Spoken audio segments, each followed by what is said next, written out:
Going on, everybody? It is your boy Zamboni. I am a musician and astrologer, and it is time to talk about the astrology of the week ahead. And can I just tell you how excited I am to see that Mars is moving out of Cancer this week. Mars has been in Cancer like, through the retrograde process and all this, it's been like 8 months or something like that. It's been a whole bunch of Mars in Cancer, going backwards, being unfit to do the Mars things, getting real upset and emotional about stuff, in the sensitive place and all that. Now, this week, we're finally going to see Mars moving out of Cancer and into Leo. Now, this does create a new set of problems. So, it is, in some ways, it is out of the frying pan and into the fire. It is some kind of, the things they don't necessarily get easier because of that, but they do get more capably martial, which is something that I'm ready for. I'm ready for that at this point. You know what I mean? To see Mars in Leo, I personally like Mars in Leo. I think that this is a very capable Mars placement. It is going to move into an opposition to Pluto. So that's the main thing that I'm like a little concerned about here, is that Mars opposite to Pluto is it is ready to terrorize and create fear. It's a placement that is ready to go to war. And so, especially in interpersonal relationships where there is, and if we're thinking about interpersonal relationships, then Venus is going to come up, right? So, and Venus is no longer retrograde. Shout out to you, Venus. You're moving forward again. Love to see it. But Venus now moving forward in Pisces is conjunct Saturn. So there's like obstacle or difficulty in doing the Venus thing. So Venus wants to like cooperate or put things together or cohere in some kind of way. Venus wants to generate harmony in relationships, especially in Pisces. That's what Venus is like trying to do, to make things delicious. And so there's a little bit of trouble in doing that, and maybe extra focus on how difficult it is to do that, because it's not just Venus and Saturn, but Venus, Saturn, and the North Node. The North Node tends to like up-regulate whatever it wants to do. It tends to ratchet things up. It wants to make more concentration or focus on whatever is going on there. And so Venus and Saturn and the North Node all together there in Pisces does look like there's some trouble or difficulty as far as the relationship stuff is concerned. Yes, we're moving forward now, so it's less, it seems like less of the like, do I even want this, and more of the like, okay, so if I'm gonna do this relationship, then we're gonna have to go through some hard stuff. And so here comes some hard stuff, and here comes a little more hard stuff, and here comes a little more hard stuff after that, right? And so as you're doing this hard stuff, then there's gonna be an opportunity here with Mars opposite to Pluto to hit them where it hurts, or to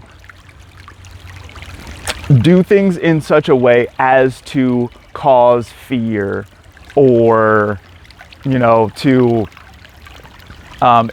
looks deeply upsetting, and it looks like the kind of arrangement that can get itself into trouble here, especially since we can see as well that the sun is moving out of Aries and into Taurus. Now that's going to happen like late in the week, and so that is maybe a topic, like the sun moving into Taurus is maybe a topic for next week.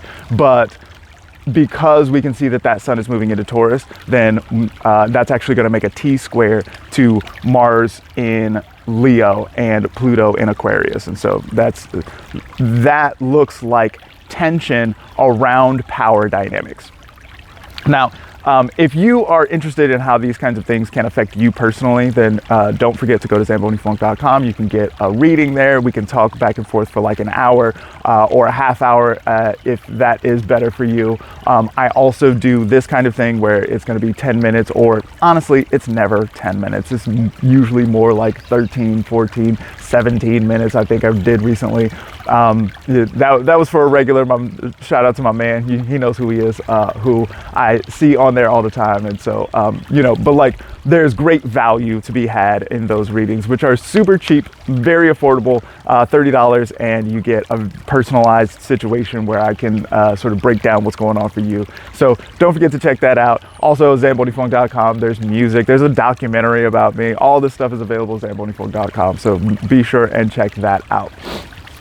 So this week it does look like there is, you know, I keep wanting to say that there is less confusion than there has been, but man, things are still rocking and rolling out here, because we can also see that Mercury is moving out of Pisces. Love to see it. Love to see Mercury moving out of Pisces. Mercury has a rough time in Pisces. Very good for arts and creation and this kind of thing, but like difficult for the mercurial, like translating things into intelligible information that you can sort of like make use of.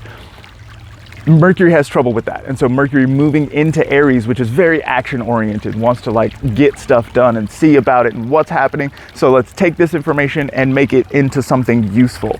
But as Mercury moves into Aries, we're also going to see Mercury conjunct Neptune. Neptune is anathema to what Mercury is trying to do. Neptune is confusing by its nature.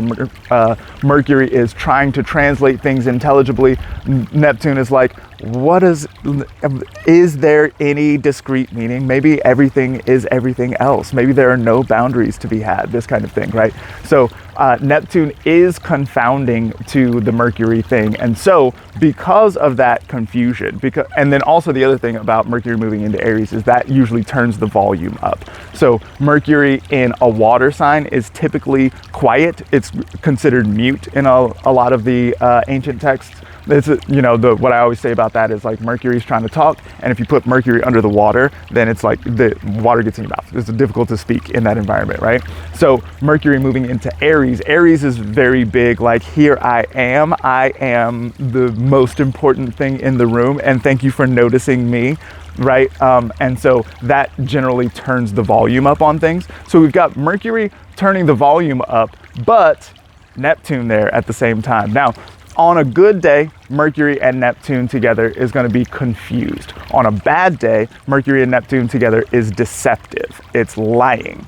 And so I don't know which of these it's going to be. I'm going to guess both. I'm going to guess both of these things are going to happen both at the global geopolitical level and on the interpersonal level. There's going to be a lot of this sort of like saying the one thing and then the reality of the situation being something else. Maybe that's because you're confused about it. Maybe that's because you're trying to manipulate somebody, right? Manipulation is a really good way to think about Mars and Pluto together as well, right? Like the sense of not just I want to fight about it, but I want to create a dynamic where I win because the other side can't figure out what's going on, or because the other side is too afraid to fight properly or something like this, right?